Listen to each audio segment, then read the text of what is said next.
Hello friends, आज हम बात करते हैं एक्सरसाइज 12.2 के क्वेश्चन नंबर 10 की। तो क्वेश्चन नंबर 10 में यहाँ पे बात हुई है एक अम्ब्रेला की। ये जो अम्ब्रेला है इसमें 8 रिब्स हैं, 8 तिलियां हैं, विच आर इक्वली स्पेस्ड, मतलब जिनको इक्वली स्पेस्ड पे एडजस्ट किया गया है। Assuming umbrella to be a flat, और ये एज्यूम करना है कि ये जो अम्ब्रेला है ये एक फ्लैट सर्कल है।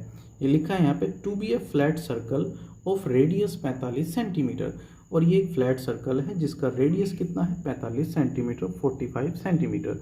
अब यहाँ पे क्वेश्चन में पूछा है find the area between the two consecutive ribs, दो कॉन्जिक्यूटिव रिब्स के बीच का एरिया निकालना है हमको इस क्वेश्चन में।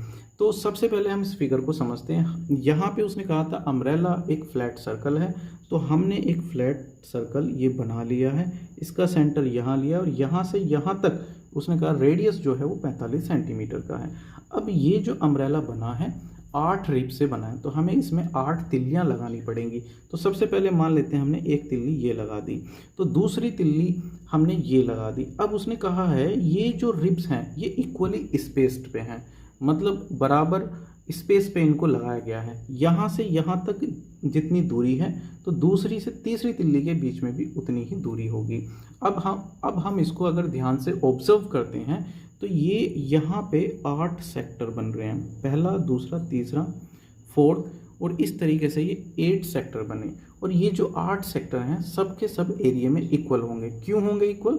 क्योंकि यहाँ पे सबके जो आर्क हैं, ये जो आर्क हैं ये क्वेश्चन में कहा गया है कि ये इक्वली स्पेस्ड पे लगाएंगे, यानी कि सबके आर्क इक्वल हैं। अगर सबके आर्क इक्वल हैं तो सबके एरिया इक्वल हो जाएंगे। और इसका मतलब ये भी होता है कि सेंटर पे जो ये सब एंगल बना रहे हैं, ये वाला जो सेक्टर है सेंटर पे जो ये एंगल बनाता है और दूसरा सेक्टर सेंटर पे जो एंगल बनाएगा ये इक्वल बनाएगा। इसी तरीके से सारे के सारे सेक्टर इक्वल हैं तो सेंटर पे इक्वल ही एंगल बनाएंगे। तो सबसे पहले हम क्या करेंगे, उसने क्वेश्चन में पूछा है find the area between the two consecutive ribs.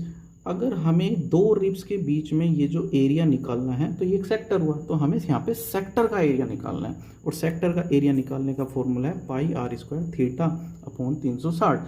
Theta क्या है? Theta is the angle of sector, sector का एंगल है, तो हमें ये एंगल चाहिए। अब क्वेश्चन में प्रॉब्लम ये है कि हमें ये एंगल का नहीं पता, तो सबसे पहले हम क्या करेंगे, ये जो एंगल है इसको फाइंड करेंगे। इस एंगल को कैसे फाइंड कर सकते हैं?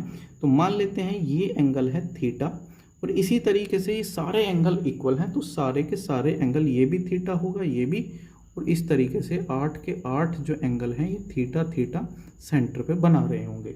अब क्योंकि एक पॉइंट के अराउंड अगर हम पूरा सर्कल शेप में रोटेट कर जाते हैं तो इन सब का जोड़ कैसा हो जाएगा 360।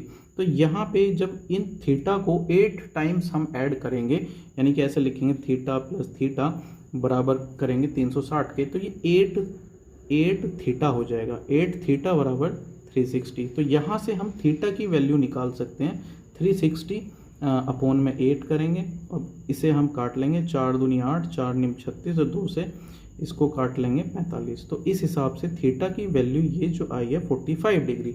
अब ये इस सेक्टर की बात करते हैं हम, तो ये सेक्टर यहाँ पे 45 डिग्री एंगल बनाता है सेंटर पे, तो ऐसे ही हर सेक्टर 45 बनाता है। तो हम क्या करेंगे, किसी भी एक सेक्टर का एरिया निकाल लेंगे, और वही क्वेश्चन में पूछा है फाइंड द एरिया, एरिया निकालना है बिटवीन क्या, किसके बीच का, द टू कॉन्जिक्यूटिव रिब्स, दो लगातार रिब्स के बीच का एरिया निकालना है। तो किसी भी एक सेक्टर का एरिया यहाँ पे हमसे पूछा है, तो हमें सिर्फ अब हमारे पास क्या है, एंगल भी है और ये फॉर्मूला भी है। तो हम क्या करेंगे, एंगल को फॉर्मूले में पुट करेंगे, रेडियस की जगह रेडियस रखेंगे 45 डिग्री, वो 45 सेंटीमीटर, और फिर इसको सॉल्व कर देंगे। अब यहाँ पे पाई की वैल्यू हम लेके चलेंगे 22/7, क्योंकि क्वेश्चन में उसने कहा नहीं है कि 3.14 लेनी है, तो हम पाई की वैल्यू को 22/7 लेंगे। और आर की वैल्यू कितनी है यहाँ पे 45 सेंटीमीटर, क्योंकि आर पे स्क्वायर है तो हम 2 बार इसको मल्टीप्लाई करेंगे, और थीटा जो है वो 45 डिग्री आया है एंगल, और अपॉन करेंगे 360 डिग्री से। तो अब हमें क्या करना है, इसको केवल कैलकुलेट करना है, सोल्व करना है, और सोल्व होने के बाद जो भी होगा वही हमारा आंसर हो जाएगा। अब हम क्या कर सकते हैं, इसमें इसको 5 से काट सकते हैं, 5 × 45, 5 × 7 = 35, 1 × 5 = 10, 9 × 8 = 72। काटने के बाद यहाँ पे 8 आ गया और ये 45 पूरा कट गया है। अब 2 चौक 8 और 2 से इसको काट सकते हैं, ये हो गया 11। अब जो बचता है उसको लिखते हैं 11 मल्टीप्लाई 45 मल्टीप्लाई 45 और ये 7 और 4 की मल्टीप्लाई, क्योंकि ये दोनों डिनोमिनेटर में है और मल्टीप्लाई में है तो हम मल्टीप्लाई करके लिख देते हैं, ये हो जाएगा 28।